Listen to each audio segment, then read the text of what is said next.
All right. Good morning and welcome. We are starting a whole new Pathways series, and Lydia is going to tell you all about it. Good morning, everyone, and thank you for being here. And welcome to Pathways to Wellbeing. Today, we're going to be reconnecting, reflecting, and reimagining wellness together. We're changing up the format a bit, and we're also welcoming a new team member to the wellness program. So from now on, I will be accompanied by Desiree Rastad, certified wellness practitioner and wellness program strategist. So welcome, Desiree. It's nice to have you. We appreciate you joining the team, and we're really excited for you to contribute all your skills and expertise to the program. Thanks, Lydia. Is there anything you'd like to say about joining the wellness program and what you hope to get out of the experience? Um, not, Let me think about that. Really excited about the Wellness Champions and doing Worksite Wellness. Also sharing all that we know through here on Pathways and just getting people excited about wellness. That's my takeaway. That's what I'm excited about. Thank you. I appreciate it. And we're excited to have a conversation with the people who join us today. And so I'm curious who's here and if you're interested in sharing your name and one word that describes how you're arriving today.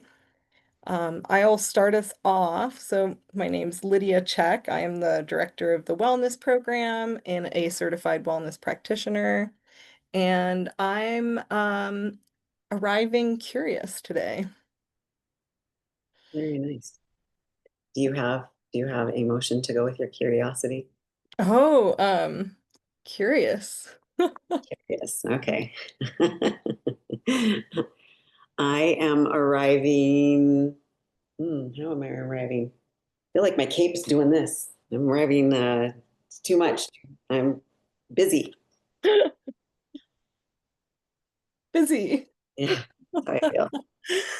I love it. It's like a superhero cape flapping in the wind as you fly, or some little bumblebee wings, busy bee. Exactly.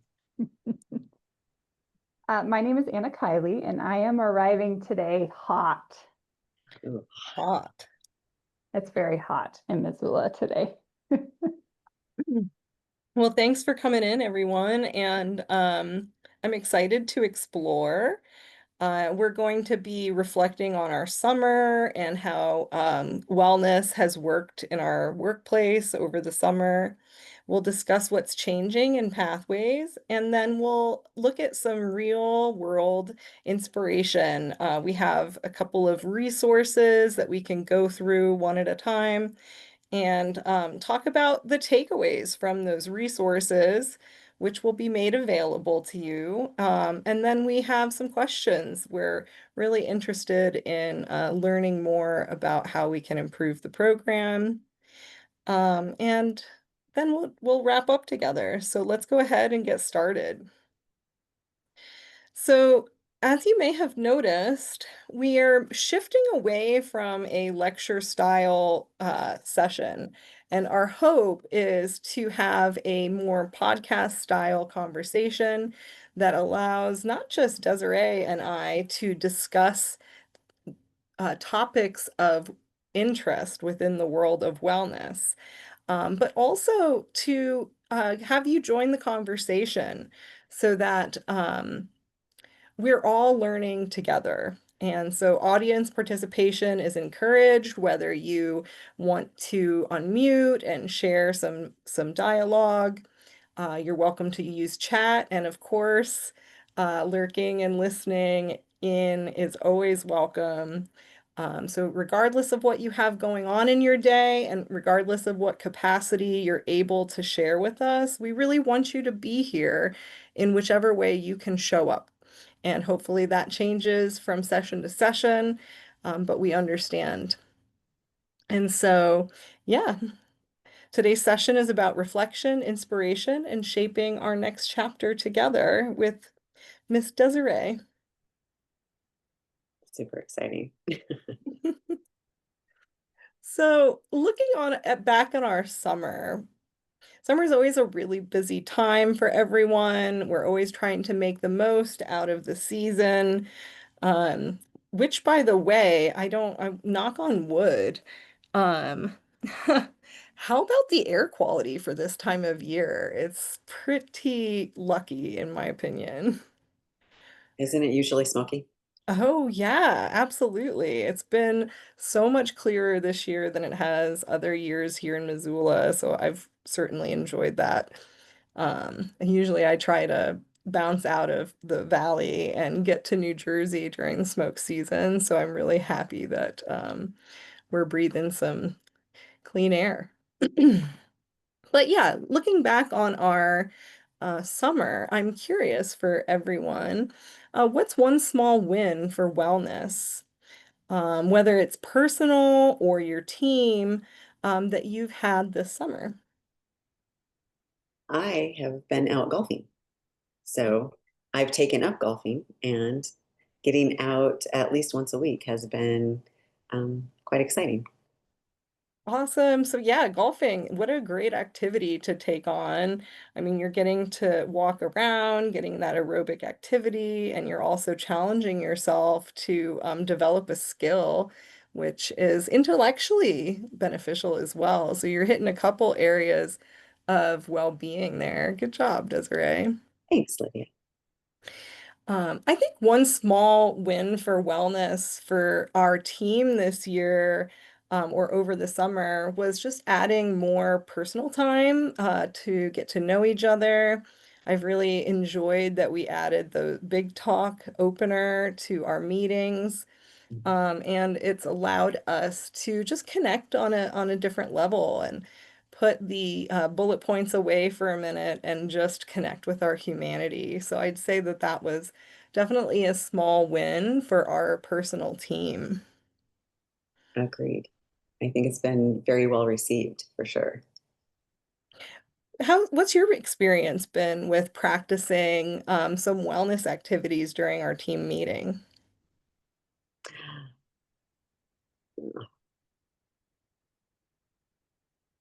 I don't know, Lydia. I don't know that I have an answer right off the top of my head. That's okay, not a problem. We certainly don't want to make anyone feel like they're put on the spot, but just um, taking notice with curious awareness. What's coming up for you when we do get to make time for wellness during the workday? I'm curious if anybody's felt that something was harder than expected in keeping wellness a priority this summer. Well, I think time is always a factor, right? If you can factor it into your day, and then what other activities do you have, especially if you have a family, um, and just putting yourself first isn't always easy. Yeah, absolutely. Thank you for sharing that, Desiree. I know that I've felt a couple challenges, both personally and just from a worksite wellness perspective, in maintaining the intention of making time for well-being during the workday. But yeah, so I would say making time for wellness as a team when many of us work remote and don't necessarily have that bonding experience of being in person and getting to go for a walk together on our lunch break. Um, it's been harder than expected to get creative on how we can really embody all the areas of wellness, all the dimensions of wellness. Um, through our work environment. And so that's something that I'm continually thinking about, um, is how can we enhance not just one area of well-being, but the whole six dimensions, which we have mentioned a few times in the past, but I believe we have, yeah, here we go. So this was what I was referring to, right? I would say that with practicing big talk, one of the small successes that we shared, I feel as though it really enhances our emotional, occupational, and um, emotional, social, and intellectual well-being. But being remote, it can be difficult to like get that physical piece in.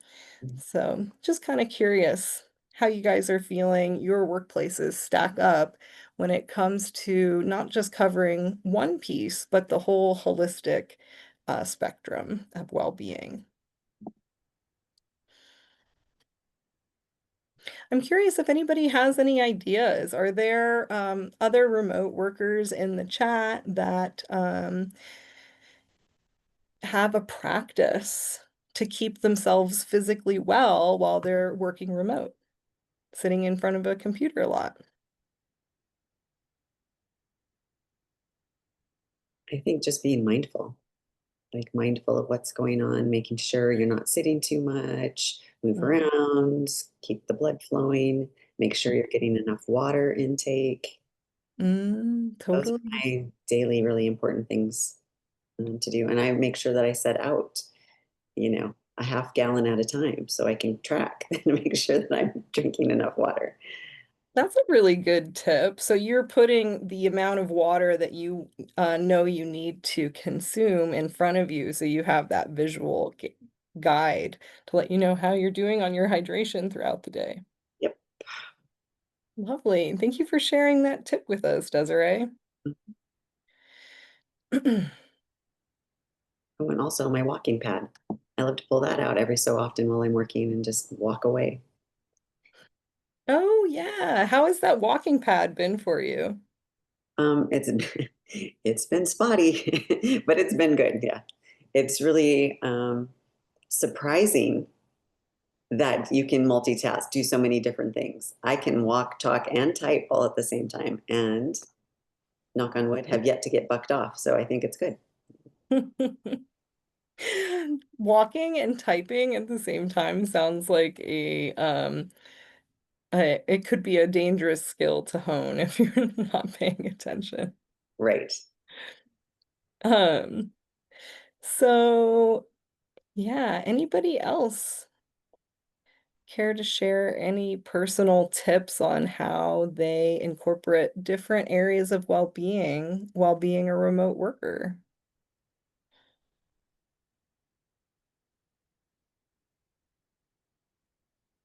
Or non-remote. Anna, do you have any tips? I was thinking like I work remotely occasionally, not very often, and it's so interesting because I find incorporating wellness or being more mindful of it is much harder to do at home than it is at the office, which to me, as someone who doesn't work remotely very often, seems kind of counterintuitive, but I find it to be actually quite a bit more difficult because you just kind of zone right in, and then before you know it, you haven't moved in 4 hours. Right. Um, and so I think that's kind of interesting. Whereas when you're in an office setting, somebody will come in or they'll ask you to stop by to help with something. And so you're like a little bit more active or interacting with other people. And at home, it's a little harder to do that. I'm curious, yeah, what Absolutely. other tips we can glean from remote workers over the next several months or sessions. That will be interesting. For sure. Thank you for sharing. I really appreciate your curious awareness to noticing that the environment that we're in really does impact our ability to be mindful of our behavior and choices, and maybe some place that we're more comfortable, we're more likely to zone in and kind of get into that hyper focus mode, it sounds like. Whereas when we're, it sounds like in your experience, when you're in the office, that keeps you a little bit more aware of the need to maybe stand up and take a step back from the desk. Awesome. So we've gone through a couple of different real world strategies and resources for worksite wellness and scanned them all for the best takeaways and practical actions for people who are working on improving the culture of well-being in their workplace. And so I've shared the resources in chat if you'd like to see what we've been referencing. They're not shared yet, Oh, Lydia. sorry about that. I can I can put them in. Okay, thank you. I so appreciate having your support. It's so nice to have a good team at your back. Maybe. Oops. So the first resource we have is employee wellness programs for improved performance. And this is one that I chose because what was interesting to me, the main takeaways address both mental, emotional, and physical well-being. So they're touching on that holistic piece. And they really discuss embedding wellness into everyday routines. And so this isn't just about, telling someone to engage in self-care. This is a way that we imbue the workday with different health behaviors. Um, and so the practical actions that this resource recommends is to start by assessing needs, surveying and focus groups, scheduling micro breaks and team walks to enhance uh, the factors that wellness can bring us together, right? We all need to take care of ourselves. We're all human. We all have those basic needs. And so when we come together as a group or a community and bond over that humanity of taking care of ourselves, we increase our trust in one another. We get to know one another, and we can learn from each other as well in that capacity. And so we can use peer wellness um, leaders to drive these activities, which normalizes wellness behaviors within the workplace. And the more we do it, the more of a norm it becomes until it's just the default choice. So if you're interested in reading more about that, we have that in the chat for you.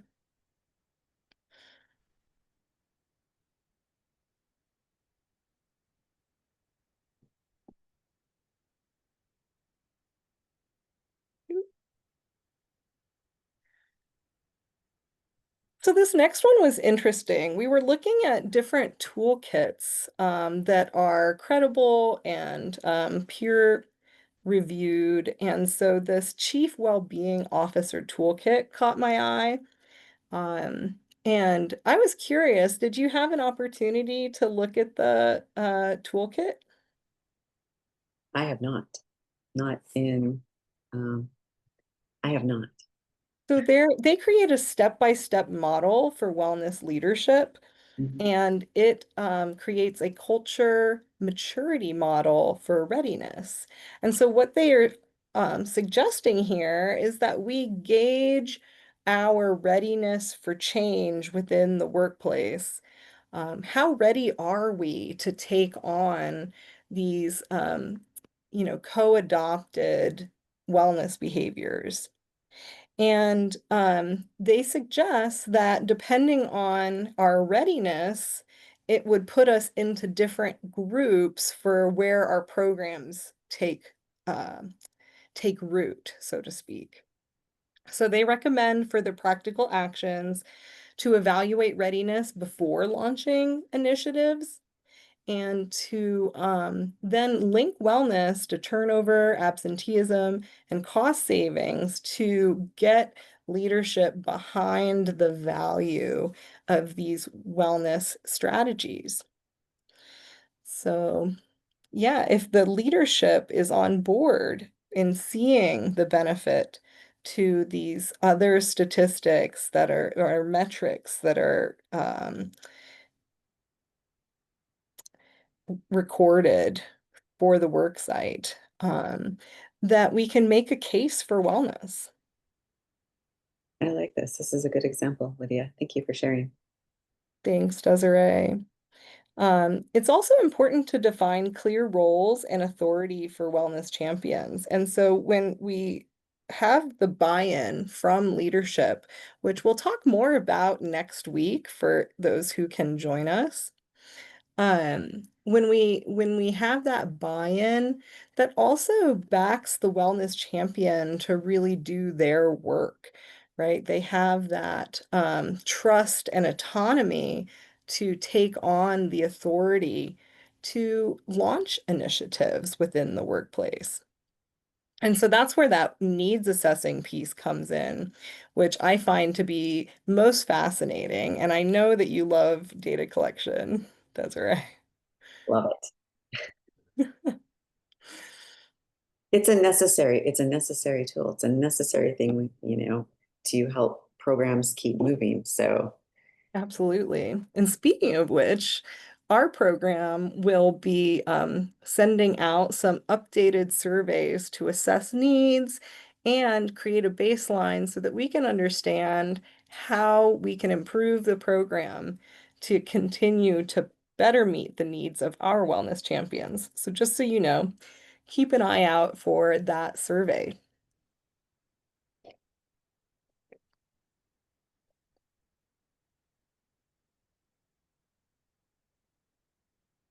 So this next resource comes from WellCoA, which is the Wellness Coalition of America. They're one of the two main governing bodies for that set the stage, set the standard for wellness work in our country. And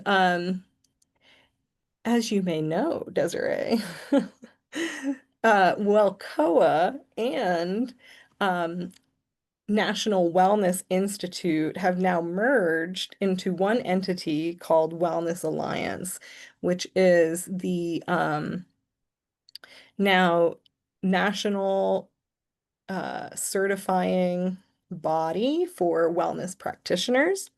And Wellcoa has these 7 benchmarks, which are frameworks for well workplaces.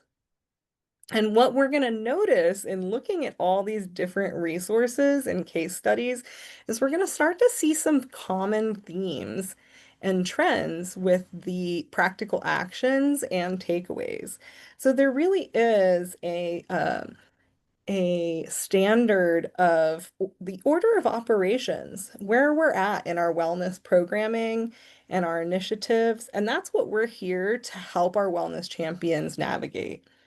Where are you in your workplace? What readiness do your teams share in making change? And how can we support those changes? How can we be leaders that help connect you to the resources that you need, such as these 7 benchmarks?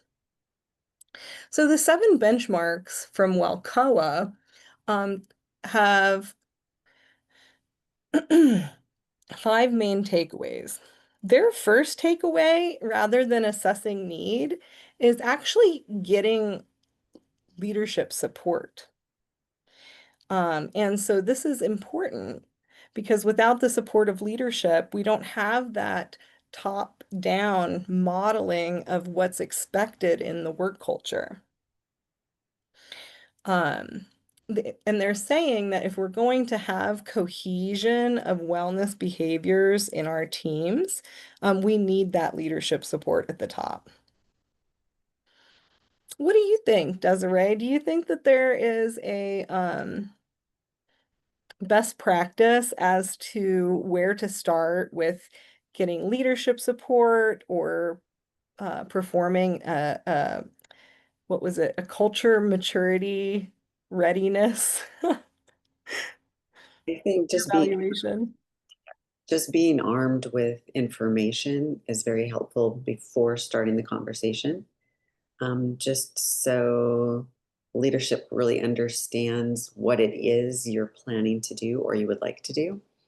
Um, and really to get their buy-in, which is essential before you start a wellness program or a worksite wellness program at any rate. Absolutely. With that workplace wellness, it's important to have the support of those who have the authority in the workplace.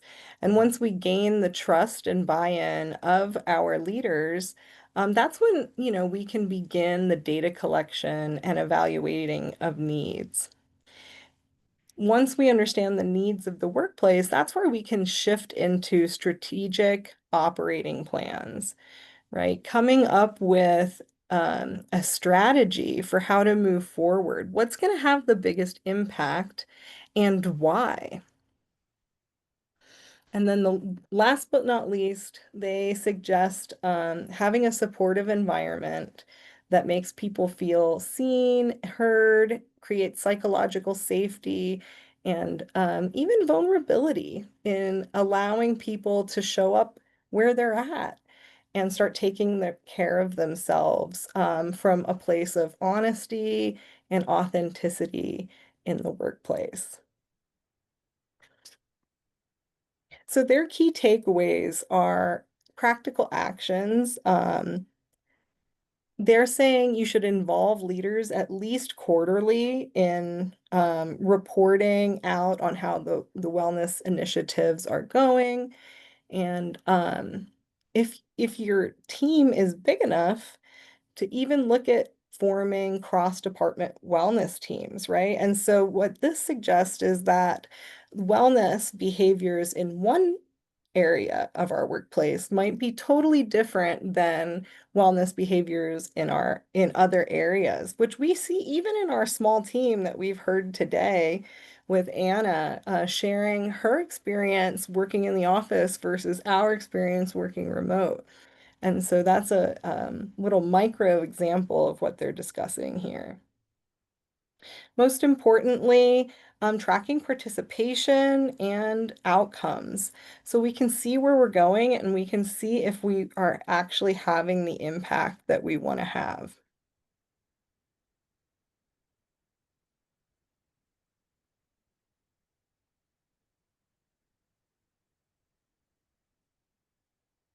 So this was an interesting resource. It caught my eye because it was a real life case study of wellness in La Crosse County. So what they did here was have a county-wide collaboration among employers. So this isn't just one um, organization. This is a attempt to create a culture of well-being throughout multiple employers in the county, creating a shared framework and consistent messaging so that that culture actually works its way not just into the workplace, but into the community, the greater community. And what I loved about this case study is it really is a hope that when we model what well-being looks like, that it's contagious, right? And it can catch on and spread. I'm curious if anybody's seen any examples in their experience with worksite wellness where modeling a wellness behavior allowed it to catch on and maybe even spread to different departments or different organizations where now all of a sudden we have this cohesion across entities. I don't have a cohesion across entities example, but have I do have an example of when I was a health educator. The couple of the public health nurses started working out over the lunch hour, and it turned into like 8 to 10 of us every day. We're either walking or going to the weight room or just doing something to keep active. And that was very beneficial to have accountability buddies, if you will. Hmm. We all were on board with being as fit as we could be. So it was it was good. How it didn't spread outside of our little group, unfortunately, but we were all pretty healthy. Were you at that time, you said it was public health nurses, And health educators. and so there was two different departments Oh, yeah. collaborating, right? So that's a great example of what that previous resource was sharing about that cross-department cohesion. So I really appreciate you sharing that example of how the public health nurses and the health educators were able to come together and prioritize finding movement during the day, creating that culture, creating the standard that this is what we do and this is when we do it. Yeah, exactly.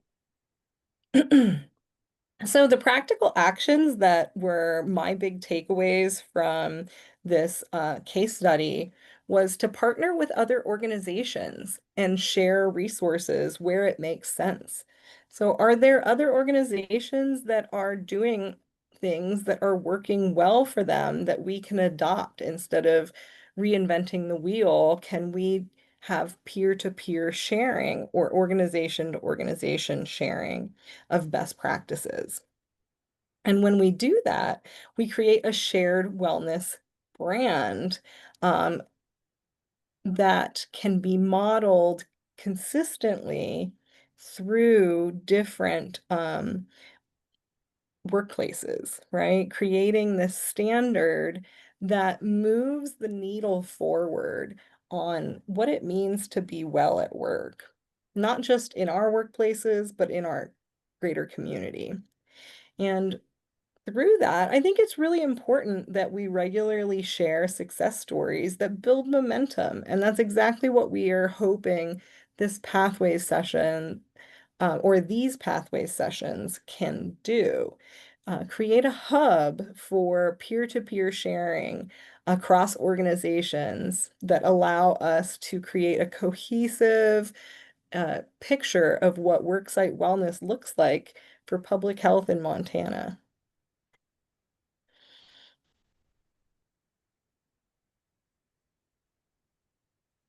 I think that's a great plan, Lydia. Oh, thanks, Desiree. I appreciate that. It's glad to have you on board with the plan. This next one talks about a strategic business plan, where wellness is actually integrated into the business plan. So this isn't something that's factored outside as extra, but really a part of the process overall.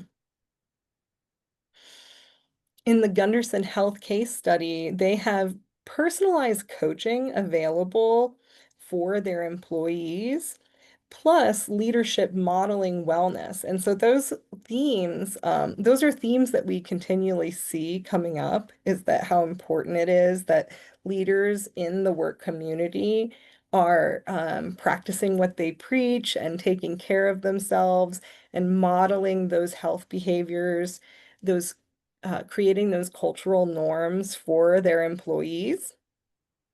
And in addition to that, I think this is the first time we've seen personal coaching come up as a strategy, which I love to see because, one of my areas or scopes of practice is health behavior coaching, which is always been a key part of our wellness program.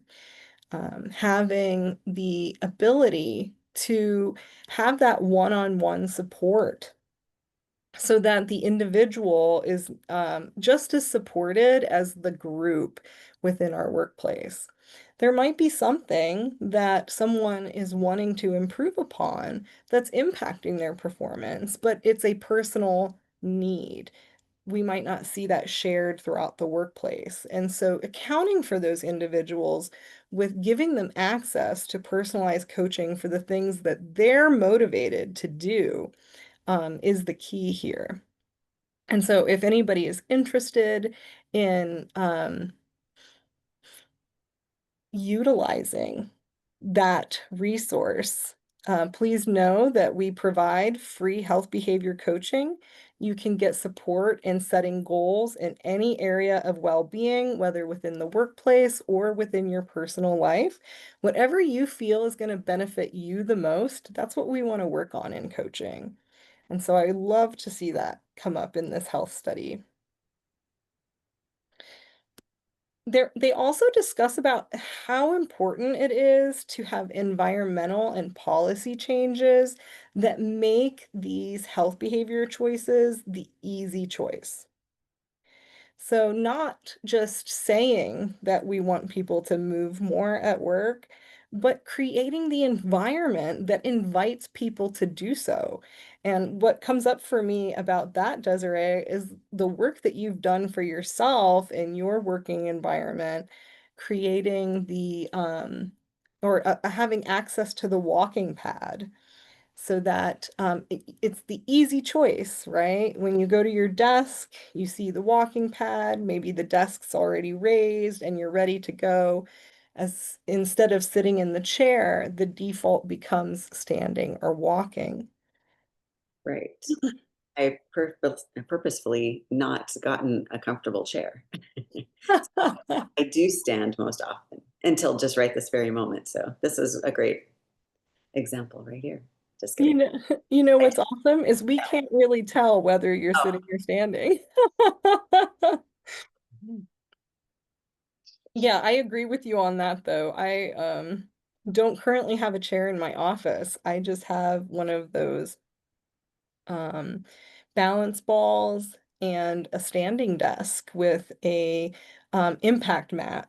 So when I am standing for long periods of time, I'm also reducing the impact on my joints for standing, just making that a little bit more accessible for me. So those are some examples about how we can shift our environment to make the healthy choice easier. But what the Gunderson Health case study is suggesting is that making environmental shifts alone isn't enough. We need the policies that support change as well. And so something that we can do from an organizational level is make sure people have the policies that support the need, right? Do people have enough break time to take care of themselves? And what does that look like? Do they have the ability to, get a discount on their gym membership or other policies that allow for mental health days? I'm curious, have you experienced any policy changes that have made making healthy choices easier? Yeah, actually. So in a previous job, we were allotted 3 hours per week for wellness activity. It couldn't be at the start or the end of your day or next to lunchtime, but you got 3 hours to go and um, make a wellness choice. That's an incredible policy. Now I'm curious, was that 3 hours for the week? Mhm. That's incredible. I'd love to see more organizations make a shift to account for how much time it really does take to take care of ourselves, but the fact that that ends up not taking away from the productivity. In fact, we see that it increases productivity because when we're not drained and burned out, the time we do spend focusing is more effective. Precisely. So this case study's practical actions suggest that we should tie our wellness mission to performance goals of the organization, right? And so that they're one and the same. To take care of ourselves, to create that culture of well-being is embedded into the mission of the organization, and the benefits of those shifts are relayed in tangible goals so we can see our progress. it also just makes sense that the values of our organization would be represented in the well-being of the workforce. Definitely. They also talk about tailored options, which we had touched on before. And so maybe allowing some kind of one-on-one support for development of wellness goals and creating flexible programs, understanding diversity, inclusivity, that not, well, wellness does not look the same for everyone. And so making sure that we have that holistic spectrum of areas of well-being. We see oftentimes that wellness programs may focus on just one or two of the six dimensions of wellness. Which one do you feel is most represented most of the time? In terms of a goal or in terms of what you do at work? Oh, at work, what are the most common types of wellness programs? Oh, I don't know. Oftentimes we see them addressing our physical health, right? And so bioscans, taking the health metrics, which is super important. It's great feedback, but often it leaves the individual asking like, what now, right? Like, okay, now I have this information. I know how unhealthy I am. What do I do with it? And so that's why it's important to have flexible programs that different people can adopt um, different access points to well-being. Maybe one person's really focused on their physical well-being or improving that capacity, while others are more interested in developing that occupational well-being, personal development, professional development, and so more hitting on those intellectual, occupational areas. And then, of course, we'll see this theme come up again and again and again, no matter what resource we look at. They all agree that managers should participate and set a culture tone for the workplace. And without that modeling, we just don't have the same success. Because if employees don't see their managers participating in it, there will always be that little bit of reservation that, like, hey, am I really allowed to do this, or does it reflect on me in some type of way?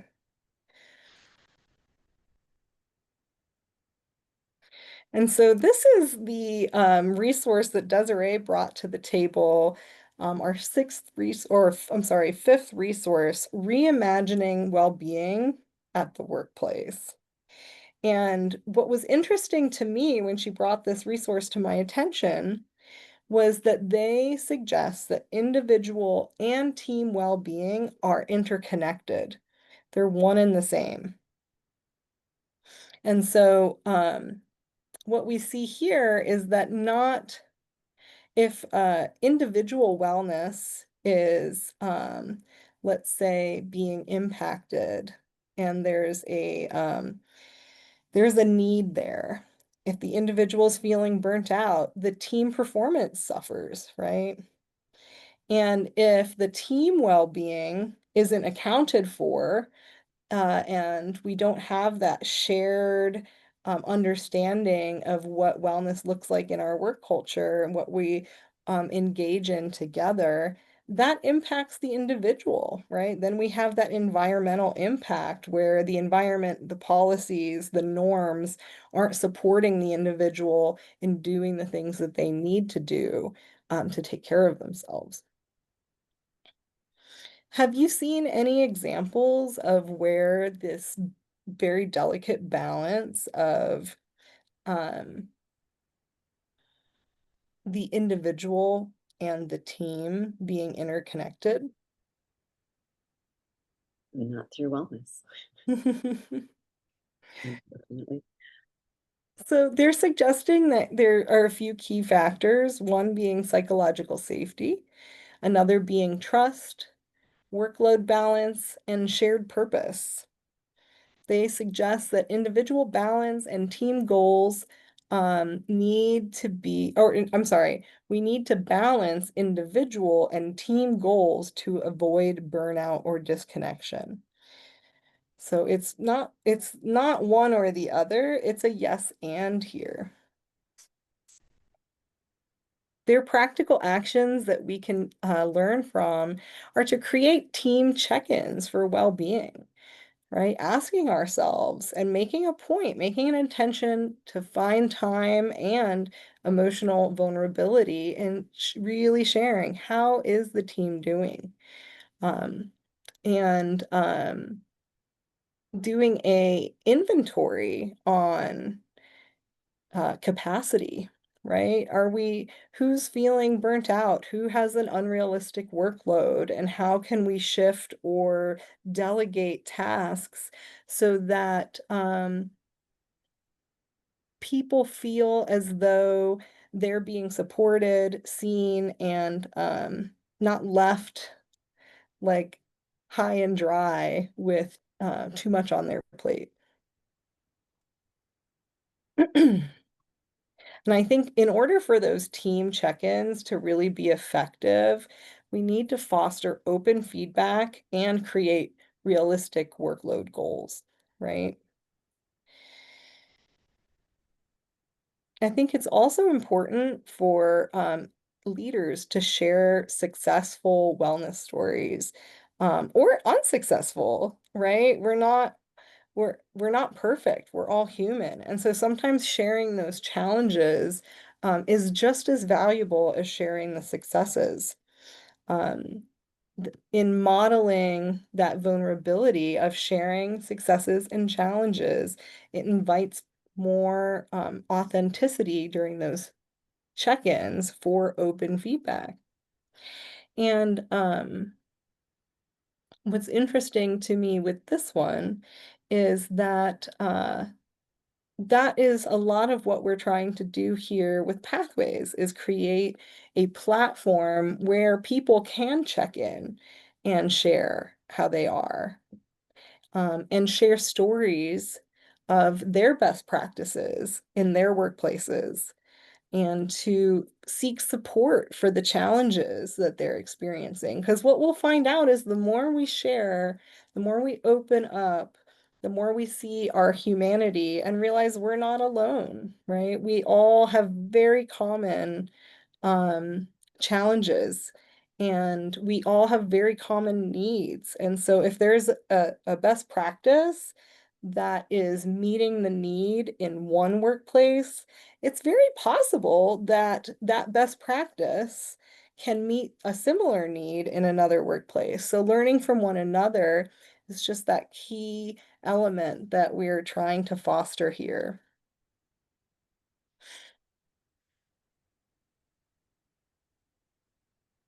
And of course, this is where the strategy comes in, being sure to measure success with surveys and performance data, right? Get in that data. Where is the proof that this is all beneficial and not superfluous? Superfluous. So with that, I'm just curious, what do we need right now? How are people feeling in their bodies, in their mind? Is anything coming up for you during the session? But yeah, I always like to model what it looks like to work these little wellness check-ins into our time together. I like that. I like that it offers people the opportunity to speak up if things aren't feeling Oh, yeah. comfortable for them. Well, and it makes me notice, check in with curious awareness that my mouth is quite dry and I have not drank any water in the last little bit. And Anna needs to stand up. I love it. So true. So it can be that easy to take care of yourself, right? Just checking in taking our prefrontal cortex out of that work mode and asking ourselves, what do we need right now? And maybe taking a 10-minute break to take care of ourselves, whether individually or together, and just continue back after a short break. It doesn't have to be long, it just has to be mindful. Right. So that would be a great spot to talk about micro breaks and how to incorporate micro breaks into your day. Micro moments, right? That's something that we were modeling at this year's confluence. How can we take little tiny moments of mindfulness and apply it to the different areas of well-being and then engage in an activity that meets that need together in just the time that we have? So this was an area of interest for Desiree. At the end of that last resource, they had a self-assessment with some questions that I've brought up. Now, we don't necessarily have to answer these questions. Certainly, they can bring up like personal information. But it's interesting to look at what are some questions that allow us to assess our readiness for change and our need for well-being. And I think these are a great starting point also prior to reaching out to leadership. If you're able to answer some of these and provide resources and feedback on how it can improve um, your specific work site, that's beneficial to you and to the leadership. So I just really found them to be well thought out. Thanks for bringing them to the table today, Desiree. I just wanted to read a few of them off. Um, how are individual and team well-being connected in your workplace? Right? We had that theme come up in more than one resource, that connection between the individual, their environment, and the group. Which factors most influence your team's well-being?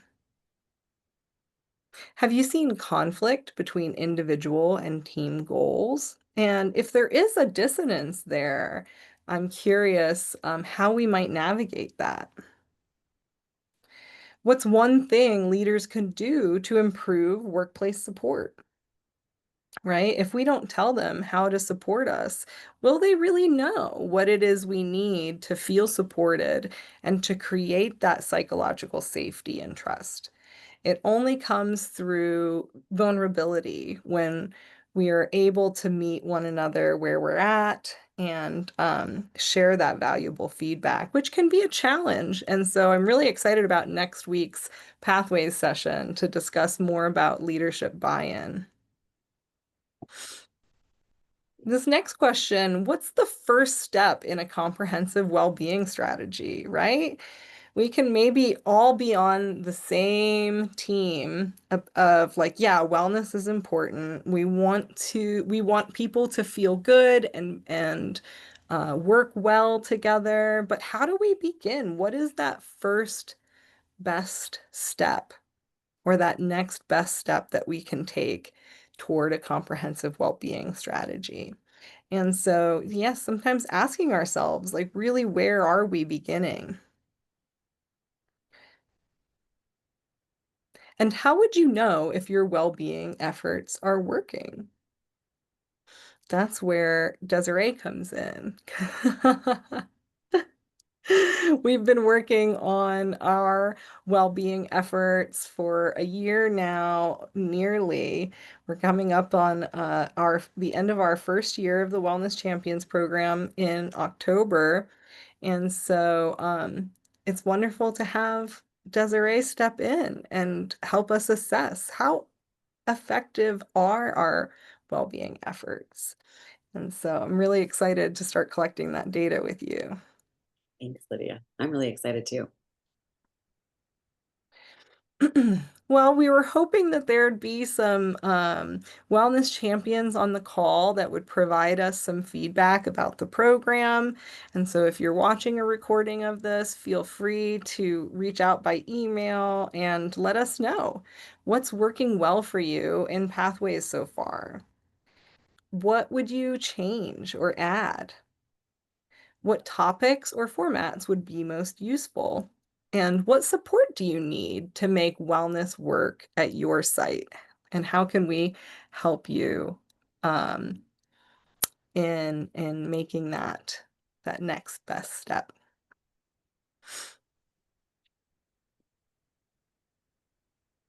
So I want to thank everyone for coming today. It's been a pleasure reconnecting after the summer and reflecting on wellness and maybe even reimagining what this program can do for our wellness champions.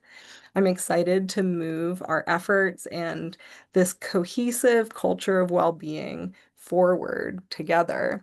And I want to thank Desiree for being our active participant in the conversation today. It's so nice to have someone co-hosting with me and joining the conversation. So welcome to the team, Desiree, and I look forward to the work that we continue to do together. Thank you, Lydia, as do I. And thank you, Anna. We're so glad you came today. Thank you both. Thank you, Anna, for coming and sharing your insights with us. I appreciate the vulnerability, and I hope everyone has a very wonderful day with plenty of gratitude. We'll see you next time. Bye. Bye-bye.